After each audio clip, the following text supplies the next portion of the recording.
Do you know the difference between 55 plus and 62 plus housing? It's a lot more than just 7 years. Hey there, McKee Smith, Realtor and Senior Real Estate Specialist with Competitive Edge Realty here. There are federal laws that prohibit discrimination on age in housing.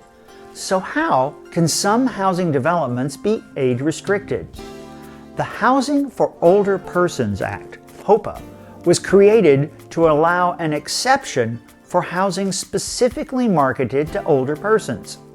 It falls into two categories, 55 plus housing and 62 plus housing. And yes, there's a lot more to it than just 7 years. Let's start with 55 plus housing. These can be almost any kind of home, a single family residence, a duplex, triplex, quadplex, condos, or even apartments.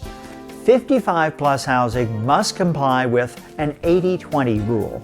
At least 80% of the units must have at least one occupant 55 or older. Note I said occupant and not owner. Usually, you can get a unit for a family member even if you are not 55 or older, as long as the family member is. The remaining 20% of the units may be occupied completely by people under 55. How does that work? Easily. If a couple has one person 55 plus and the other person is under 55, they are still allowed to get a 55 plus home.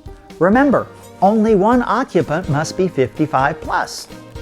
Should something happen to the 55 plus occupant, the younger occupant doesn't have to move out right away. And depending on the rules of the community, they might be able to stay indefinitely.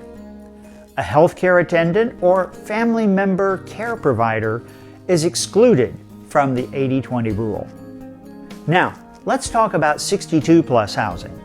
Again, it can be any kind of home, but in the central DFW area, I have yet to find anything other than apartments. That could be related to the strict rules for 62 plus housing. In a 62 plus community, all the residents must be at least 62. A 62 plus community must publish and adhere to policies and procedures that demonstrate the intent to provide housing for persons 62 years old or older. Residents' ages must be verified through reliable surveys or affidavits. The exception to this is again, healthcare worker or a family member care provider, but these must be documented caregivers. Now, a question I often get on both kinds of housing: can my grandkids come stay with me for a few days? Well, almost always the answer is yes, but different communities have different rules for this. There is always a limited number of days, and the visitors are often limited in their use of amenities like pools and exercise rooms. I've been a little surprised at the number of people considering age-restricted communities that really like the rules because they prevent residents' adult children from moving back in with them. You don't have to say no, you just have to say, I'm sorry, I'd like to, but it's against the community rules. If you want more information on age-restricted communities in the central DFW area, just follow the link in the comments below and I'll be happy to have a consultation.